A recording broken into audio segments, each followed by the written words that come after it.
What are the benefits of selling your own private label branded products over selling other brands?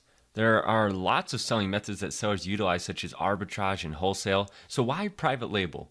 Well, we give 7 important reasons why selling your own branded products is a powerful opportunity in this episode of the Amazon Seller Podcast. This is the Amazon Seller Podcast, hosted by multi-million-dollar Amazon sellers helping you launch your private label business to the next level. Find us on amazingfreedom.com or subscribe to this podcast on iTunes and YouTube. All right, welcome to another episode of the Amazon Seller Podcast. So we are going to discuss why we think that selling your own branded products is currently the best model that you can choose on Amazon.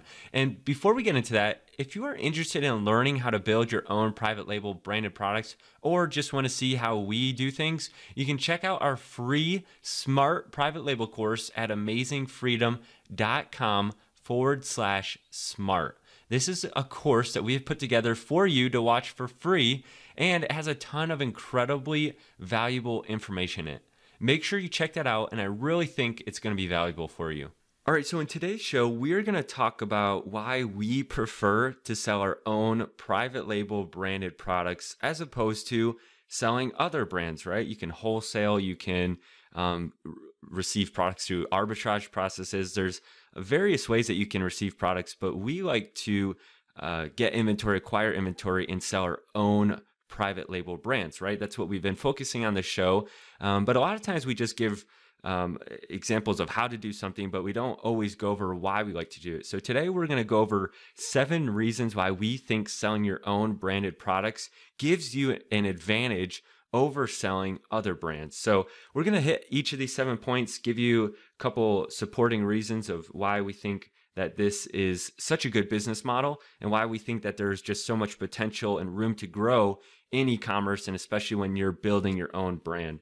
So let's take a look at this first reason of our 7. Liron, why don't you just go over why selling your own branded products allows you to increase your margins and basically come out with a better bottom line than if you're selling other branded products. Sure. So, when you're buying a product wholesale, there are several steps between you and the manufacturer. So typically what happens is a product is produced by a company, and that company hires or sells the product to a distributor. The distributor then might sell directly to you, or the distributor might sell to like regional wholesalers.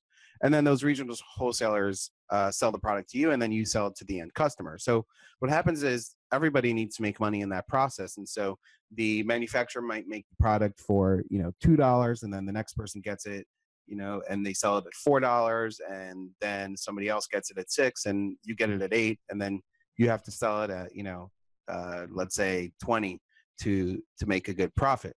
When you produce your own product, you're essentially sourcing directly from the factory. The factory is your outsourced manufacturer, essentially. So when that factory makes that product for, let's say $2, that's the price that you're getting it.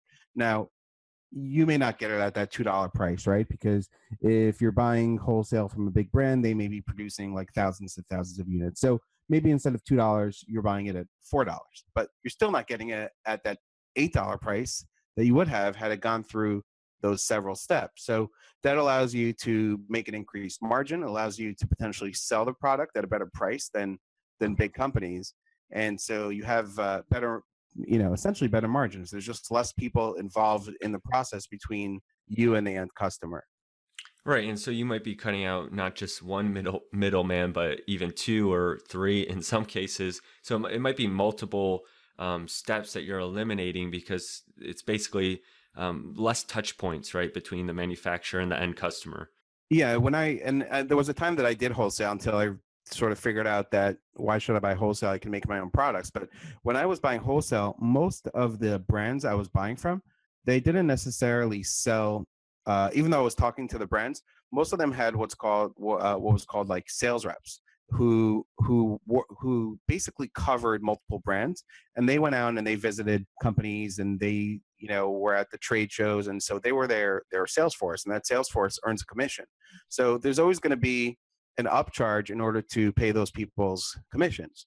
And again, I realized that I can produce my own products, do it at a lot of times at a much better price than I could buy at wholesale. And then also, we'll talk about the other reasons, but not have to compete, on Amazon for that brand. And so, and because of this, typically when you look at wholesalers or people who sell wholesale products on Amazon, typically they're dealing with pretty thin margins, right? I mean, there's no one set number we can say what it is, but typically wholesalers are attempting to sell more products, right? You have to sell a higher volume because you're dealing with thinner margins. And so let me ask you a question, and this is going to be kind of subjective, I know, because it's a question that everyone wants to ask, I think, and nobody has the correct or one correct answer because it just totally depends. But can you kind of give us like what, in your experience, since you have done wholesale and you've done private label, like what would you say like most people who are selling wholesale or Amazon, the type of margins they're dealing with opposed to private label sellers? And again, this is tough because, it really depends what you sell in wholesale and what you sell in private label. Can you kind of give us your thoughts on that? Yeah, definitely. So, and like you said, definitely as far as categories, like for example, if you look at like electronics, the margins are very, very small. You could be talking about less than 10% margins for electronics. But I would say probably wholesale is generally, somewhere between 15 and 20%, 25%, I think, if you're doing like really, really well, but probably somewhere around 20% margins is sort of maybe typical, especially when you take in like all of Amazon's fees. It's lower on Amazon than if you were to sell it in like a brick and mortar store or on your own website. When it comes to private label, I would say, most private labelers are looking for at least 30%, but if not, 40 to 50% margins. So, you could do much better in terms of margins with private label. Then again, private label, right? Nobody knows your brand versus a brand that somebody may know wholesale. But the bottom line is, if you know how to do it right and get traction on Amazon, your margins are going to be a lot better.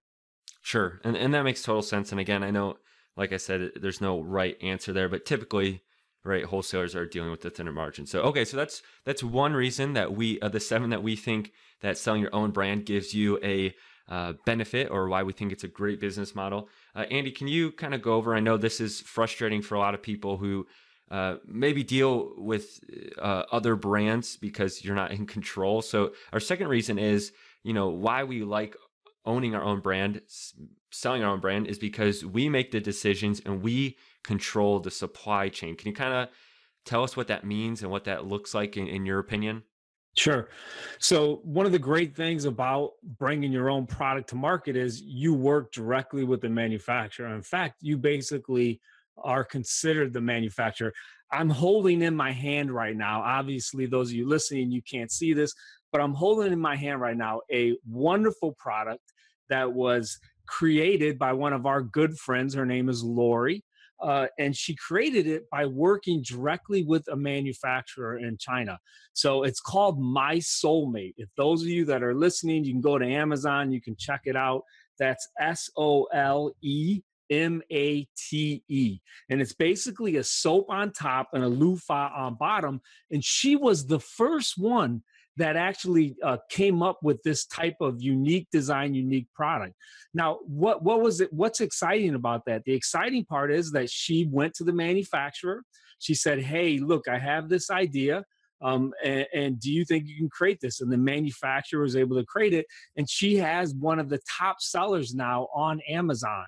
What's cool about that, what I find exciting about that, is when you come up with a product idea, and we say this a lot in the course, generally you don't want to just bring something that's exactly the same as what's already selling on Amazon. Maybe if it's a hot trend and you get on it right at the beginning, you can do that. But generally what you want to do is you want to look how you can improve that product. Well, the great thing is, because you control the supply chain, you're not going to a distributor and saying, hey, Mr. Distributor, can you go to the manufacturer and ask him if he could do this? Because that doesn't work. It doesn't happen. That distributor's too busy. But what you and I do, Nate, every single day is we talk with our manufacturer, right? Who is at the factory. If they're making a product for us and we notice something that can be improved upon, we message our rep and we say, hey, look, can you go to the guy who controls the line and ask them if they're able to tweak it in this way? And you only get that by working direct with the manufacturer. Now, the exciting part of that is when we do see trends or when we see customers who leave comments as reviews on our products, they may say something like, wow, I wish, this product had this feature. We can then respond to that and we can get that feature made because we control the supply chain and we work direct with that manufacturer. So I got to put one more plug in for my girl, Lori. Look, go to Amazon, buy her product because it's awesome. My daughter loves it. My wife loves it. It's called My Soulmate. All right. That is SOLEMATE. Help a sister out. She's a great seller on Amazon, and that is her product. That's awesome. And so that kind of gets us into our third one, Andy, there. You talked about you can make the decisions and control the supply chain. Our third reason why we like selling your own brand is because you have the ability to be agile and move faster. And what I mean by that is just what you were talking about. If a customer gives us feedback or leaves a product review, we can respond to that, right? We don't, you wouldn't really consider, like, if you're selling another brand of soap, a big brand, I don't know, Dove or something. I don't know a ton about soap, but we'll say if you're selling that, you wouldn't really ever consider going to that brand and being like, hey, I need to make a custom order. I need to change this a little bit, right? You kind of get what you get when you're dealing with brands, and you're trusting that they're doing the marketing and the research to know what the customer wants, but they might not always when it comes to Amazon, especially if it's a little bit smaller brand. But we can when we are selling our own brand. So why don't you tell us about, maybe, have you done that with products? Have you been able to customize your product, listen to the customer, and make yours better than big brands? Yeah, I tell people all the time, it's a golden opportunity because there's a lot of major brands that just throw their products up on Amazon, or they actually sell their products to Amazon themselves. And Amazon, because they're so busy and they're a huge organization, they don't give that listing or they don't give that product the proper love that it deserves. And so, they have people that are creating these listings, and sometimes they'll maybe only have one or two pictures of that product on Amazon. But because the brand name is really well known, it's going to drive traffic. But what that does for you and I is it gives us opportunity. If we can come up with a product that's similar and then tweak it, modify it, and make it better, and we understand how to create great listings on Amazon. And because I'm a little smaller, and so I pay more attention to my listings that are on there. So remember, if you got a big brand selling on Amazon, generally they sell on mini sales channels. So they're going to be on Amazon, they're going to be on Walmart, they're going to be on Target, they're going to be all over. So Amazon's just going to be a fraction of their sales, although it's growing, right, year over year. And so a lot of times they don't have the manpower to give the proper care to those listings. So one of my products, I compete with a name brand product. This product had been selling on Amazon for 3 years and their listing had become stale. They had stopped listening to the customer. The pictures have no lifestyle images in them. It just became a stale listing. And so what that became to me, it was a vulnerable listing and it was a great opportunity. And so that's what we're able to do as smaller sellers and understanding and being experts in the Amazon marketplace. And anyone who's done wholesale, and I experienced this in the past too. If you're doing any sort of you're buying any sort of seasonal products, and you go to your distributor and you say, Easter's a month away. I need to order some products. They'll say, oh, Easter, you had to get those orders in 6 months ago for Easter. It's no longer available. And you're you're talking about the supply chain. You're at the mercy of how much, if there's really a hot product out there, how much of the product you can get sometimes, how far in advance you need to order that product. You don't deal with any of that with private label. With private label, I can go to my manufacturer anytime and say, hey, let's make this product. And yes, I need to do it in time to manufacture and bring it over if I'm bringing it over from overseas, but I'm in full control of that process, as opposed to being sort of at the mercy of how much a distributor wants to sort of allow me to buy of a specific product, especially if it's a hot selling product. Awesome. Yes. Super good points. And Andy mentioned, images and lifestyle images, how important those are. I just want to remind everyone that if you are looking to improve your Amazon listing, supercharge your listing, you can go to amazingfreedom.com/magic. And we do have a service now where we are helping tons and tons of people make their listings look like 100 times better, right, guys? They just Yeah. look so much better with the lifestyle images and the text, and images are just so important. I think we all know that, how much they sell your product. And like Andy mentioned, a lot of the big brands, a lot of the Amazon listings where it's either through Vendor Express or Amazon's one selling it, they don't care about the listing enough. And yeah, they might still sell pretty good just because it's a well-known brand. But if they had the lifestyle images, if they optimized their pictures and their copy and all that, they might be selling who knows how many more units a day, right? So that's what we're doing. That's what we're helping sellers do with this listing and image service that we have. Amazingfreedom.com/magic. At least check it out. It's super. It's a really cool service. It's the images you've always been waiting for. That's a good slogan, right? Thanks. Yes. So, all right, that's a good look at the first 3 points. We had increased margins, supply chain decisions, the ability to move faster, be agile, respond to customers. The fourth reason why we like to sell our own brands, why we think it is such a good opportunity, and we kind of touched on this already, but we control the price, right? We control what we want the sales price to be. We control if we want to change it from day to day, if we want it to be higher when we launch our product and lower after the launch, maybe, stuff like that. And then also going on that, there's no map price. So Leron, why don't you talk about this a little? You've dealt with other types of selling on Amazon, retail arbitrage and wholesale. Why don't you talk about, how valuable it is to you to be able to control the price and not have to deal with map and all of that? Yeah. So, I mean, controlling the price is awesome for a lot of reasons, but you might be sitting alone listening to this, but raise your hand if you hate map, right? Because you might follow map, but then you always have that one seller that just like maybe has 100 or 200 units or something, and they want to just own the buy box, or just get rid of the product or something, and they lower below map, and you're kind of at a point where you don't know what to do, because you might email the brand or your distributor or wholesaler, and maybe they don't respond, or maybe they say, yeah, we'll email them to get them off, and maybe they get off, and the following week there's a different map offender. And it just gets very difficult. And at some point, I've had this before, you kind of throw in the towel and you say, screw it, I'm just going to lower my price also, because I'm never going to get the buy box if I don't lower my price. And, if the brand doesn't let me buy from them anymore, or if they can't police it, then I'm not going to just buy from them anymore.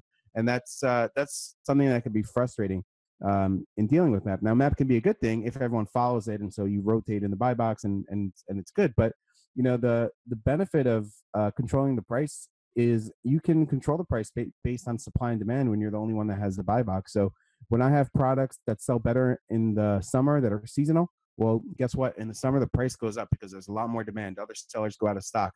Q4, my prices go up. Why? People are buying based more on emotions, and they have to buy gifts, and they're willing to spend more money. And so there's more demand, and I know I can increase my price, and I'll still sell out, and I'm in control. Where, if I had another, 10 sellers who have not decided to raise their price in Q4 or during the seasonality, I can't really raise my price and get the buy box. So I'm essentially, again, not making the margin that I should be making, because especially if there's map pricing, a lot of sellers are just going to keep to that bottom line map price, and they're not going to raise the price. And colluding with other sellers is against federal law. So it's not like you can message all the other sellers and say, hey, let's get together and raise the price, we'll all make more money. That's illegal. So when you are selling your own product and control the buy box, you have the opportunity to split test pricing to see which pricing is most profitable to you. You can raise prices, and you know what? You can also lower the price if you want to move product and just do more volume. And again, when you have map, you can't necessarily do that. So I like private label very much for that reason. I'm in full control, and there are no outside factors that influence how I can price my product. And you mentioned this, but it leads us into our fifth reason, and possibly the most important to us, or the reason that's the most appealing when you're getting the private label. And that's that when you're selling your own branded products, typically you're the only seller on the Amazon listing. And how huge is this, guys, right? Like, how many times have we, with other forms of selling on Amazon, have we just wanted to, shake everyone else by the neck that's on the listing, right? Like you said, or email everyone else and say, what are you guys thinking? Because there's either a race to the bottom, everyone's dropping pennies under each other, or people aren't raising their price, or some guy comes in, everyone else, there might be 10 sellers, all have 10 units and you're sharing the buy box and all's good. And then all of a sudden some guy comes in with 1,000 units, right? And just blows everyone away. Or you're doing wholesale and at first you get on the listing and there's only 2 other people, right? But over time, a couple of weeks later, go by a couple months, all of a sudden there's 10, 15, 20 other sellers.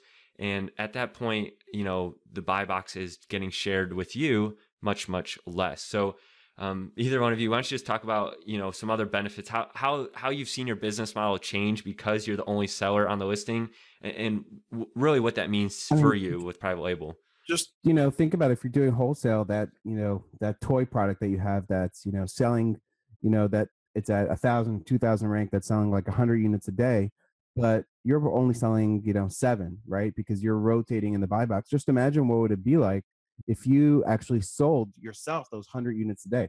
That's the difference between wholesale and private label, because you're not sharing the buy box with anyone. You're the only seller and you get the full benefit of that product. And imagine if you went to a trade show and you saw there's only 2 sellers on a product, and you figure out the sales rank and you see, okay, this is selling 1,000 units a month, and I'm going to order 3,000 units for 3 months.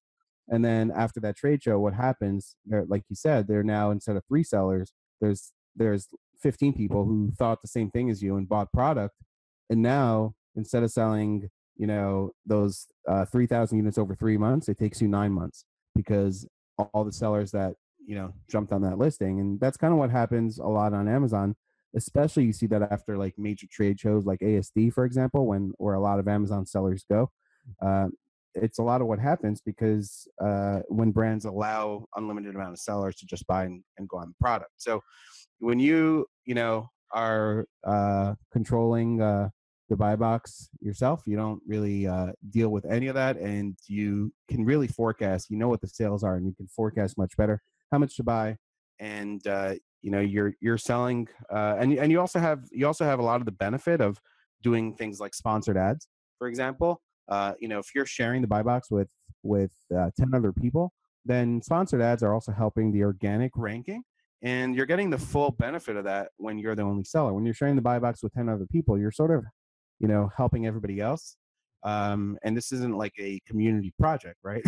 It's capitalism. So, you're helping other sellers, and, you could be getting the full benefit yourself if it was your own product with your, you being the only one on the buy box. Right. And just to clarify that, if you're doing sponsored ads, your ad is only running when you have the buy box, you're in control of the buy box. But what Liron's saying here is that what you're doing by running sponsored ads is you're driving traffic to that listing that everyone's sharing, which in turn increases or improves the bestseller rank, which in the end helps everyone.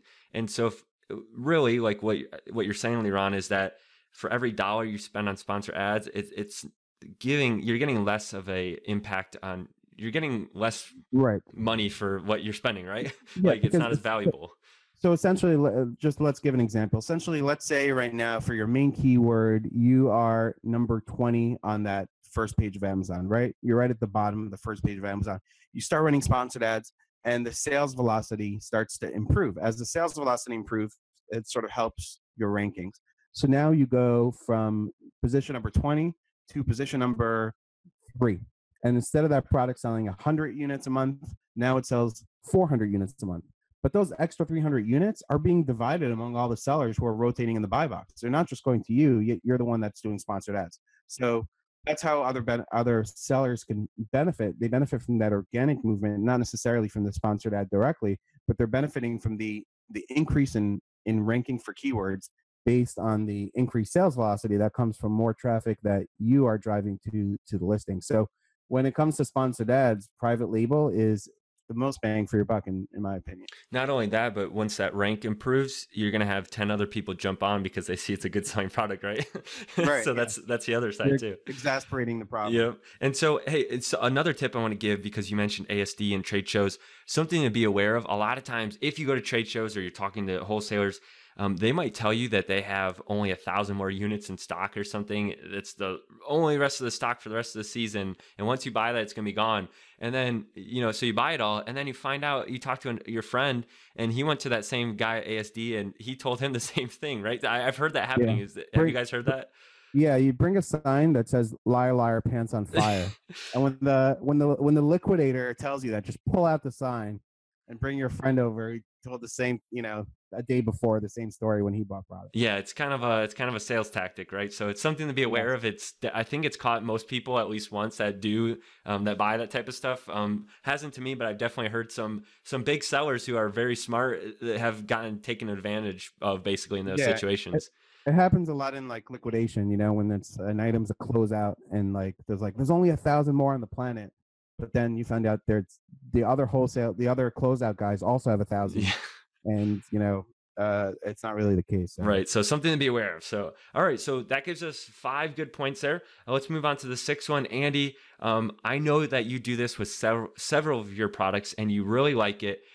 When you own your own brand, you can actually wholesale your products to other sellers. And this might sound strange to our listeners. Like, why would you want to wholesale your private label products to other Amazon sellers? Like, how does that make sense? Explain to us why you do this and why you think it's a big benefit to have the opportunity or at least the ability to be able to do this if you want to. Sure. So I recently just started doing this about 6 or 7 months ago. As my business has continued to grow, the need for cash flow continues to grow. And so I'm bringing containers over sometimes that average between $100,000 and $150,000 worth of goods that are out of my pocket. And if you've been in business for a while, you'll understand this, right? You've heard this before. Cash flow is king. And as those bigger purchases go into play, you have to be able to manage your cash flow. And one of the ways I was able to do that with some of my products is I was able to wholesale them to sellers that I know. And so that allows me then to immediately make money per unit, because obviously I've done a lot of work in getting these products ranked. And I spent a lot of money, right, into bringing them to the Amazon marketplace. And so now they're at a place where I can sell them wholesale and make a decent ROI and return that money back into my bank immediately. And the great thing, again, about private labeling and selling on Amazon is I have all of this data. And so I have 2 years of data that I can show to the sellers that I'm selling my product to, because then it gives them a very informed decision. Now, of course, the marketplace could change, anytime, but usually it's not like a jump off of a cliff. It's usually more like a gradual decline. And so the folks that purchase my product, they can see my 2 years of data and they can see my sell-through rate. They can see what my margin has been. And so they have a really good idea that, when they purchase my product, how many ever units they're going to buy, that they're going to be able to make this amount of money within this amount of time. And so it ends up being a win-win for myself as well as for the person that I sell it to. And when you have your own brand like that, that's what you can do. Because my margins are so good, because I have that data, you can make some really good decisions to recoup that cash flow. Right. And you don't have to do that. It's the ability to be able to do that when you have your own brand. But if you are buying products wholesale, you can't just, again, unload those off to other sellers, right? Because a lot of times you have some kind of contract with your wholesaler or distributor, and you're not able to just spread out, your buy again, even though you might have a minimum that the wholesaler requires that you purchase, right? Like a minimum order quantity, just like we have with private label. And again, if you're a little bit tight for cash flow, your supplier might tell you, yeah, you can place another order, but it's a minimum of 1,000 units or 2,000 units. And you're like, wow, that's great, but I really, only have the cash flow for 500 units right now. And so what you do, like Andy mentioned, you might wholesale, 500 or however many units to someone else, and you have that ability. The problem with wholesale is, Forget about being allowed or not allowed to sort of wholesale to others. When you buy wholesale, there's not enough margin in it to buy wholesale and then, sort of, it's like a sublease, right? You then sell to somebody else. there's not enough margin in it. But like if Andy wanted to, Andy could take his product to trade shows and just not sell on Amazon, right? He could just wholesale his product, turn over, more volume at a given time. He doesn't do that because there's less margin in it, and he's willing to wait in order to, you know, uh, get more of the margin and just sell it like retail. But if Amazon suspended his account tomorrow, then I would say, Andy could be at the next trade show with that product, selling to other Amazon sellers, selling to brick and mortar stores. You can really do that. You have the margins to be able to, manufacture a product, be able to sell it to other people, and they can still make money. Where in wholesale, you really don't have that ability to do that unless, you're buying like, tremendous quantities. Maybe there might be a small margin, but It's really not possible with wholesale. Right. And for anyone listening, we're not trying to say that wholesale doesn't work or can't work. I'm trying No. to say that. Yes, Leron's trying to say. No, we know plenty of sellers who have awesome wholesale businesses that make a lot of money each year. But what we're trying to get at is that we think that there's at least these 7 reasons that make private label or aspects of private label much more appealing than other types of selling. Even if you could make money in those other ones, we feel personally a lot of times you can make either more with a different selling method, or there's give and takes with each type. Yeah, I mean, Go ahead. if I had to make the case for wholesale, I would say, wholesale. There's some advantages where, I could buy from a wholesale or distributor in the U.S. I can get the product next week. I can have it on Amazon the week after. And yes, I would probably make some less margin, but it might be faster to get my product on Amazon than manufacturing it from overseas. So, there are benefits to wholesale, but personally, Andy, myself, we could all, choose our business model on Amazon, and we specifically choose private label because we just think that, when you put both on a scale, private label has more benefits. Wholesale is a great business model, and private label is not for everybody, but we think private label has more benefits, for selling on Amazon than building your own brand has just more. It's more powerful. Right. I feel better though now that we gave a fair look at both of them, right? That was my fair look at wholesale. There, good. Yeah. All right. Last point here. This is number 7 to tie it all together. And again, I know we said that being the only seller is one of the most important, but this is I'm sure you can make the case that this is either number 1 or 2 as well. And this is the potential to actually sell your brand, right? So this is where I think private label just has tremendous opportunity that no other form of selling, arbitrage or wholesale, even comes close to what you can do when you build your own brand. And that's the ability to potentially, actually sell the whole brand. And, and at that point, again, you don't have to do it, but you have the ability or the opportunity to. So why don't you each give your opinion, your outlook of what selling brands looks like right now on Amazon, if people are making good money with the strategy, if it's something that will continue in your mind, if it's something you would ever personally do. Why don't you each kind of give a brief take on that? Sure. I'll start. Yeah. I mean, I think it's been going on for, I don't know how long, for a long time, brand building. And I'm trying to think of some recent ones that were in the news. Oh, I know a huge one that was just in the news was Honest, the diaper company. She was started by Jessica Alba. I think she sold it for $1 billion. Now, that may be an outlier. Obviously, she had some good strategy and capital going into it, but you got to understand her company was built on products that were produced in China and sold in America. And that's exactly what we've been talking about. What we're talking about is importing products, just like Jessica Alba's Honest company did. And she built it into a multi-billion-dollar company. And she actually just recently sold it for $1 billion. Now, there are great Amazon brands that have sold for 10, 20, 30 million dollars. And there's also ones that have sold for 1 million to $5 million. I think that, like I was saying earlier, the great thing about Amazon is as my brand continues to build, I have solid data. Now, we know when you go to sell a business, you have to have that forensic accounting and you have to have solid data. The great thing about Amazon is you know exactly how many units have sold at exactly what price. And so as my brand continues to build, and if I want to bring it to that point where I do want to sell it, I can show the potential buyer exact data from the past, 4 or 5 years.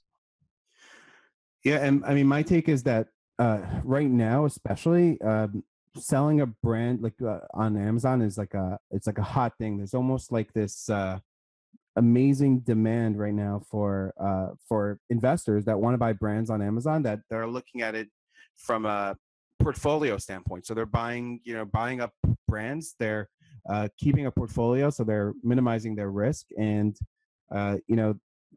brands right now are going for anywhere between 2 up to 5 times annual profit. So a lot of people are selling their product, their brands, and people who know how to market and launch products on Amazon are selling their account, selling their brand, starting a new one, and doing it over and over. And right now there are many sellers selling for 7 figures selling their brand. So there's tremendous opportunity that you can only really do when you own the brand.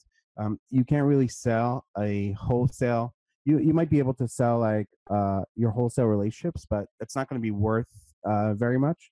And your private label brand can be worth a good amount of money, especially if you also start to build outside of Amazon. Once you sort of take off on Amazon, you build outside of Amazon through your own website. You can go to brick and mortar.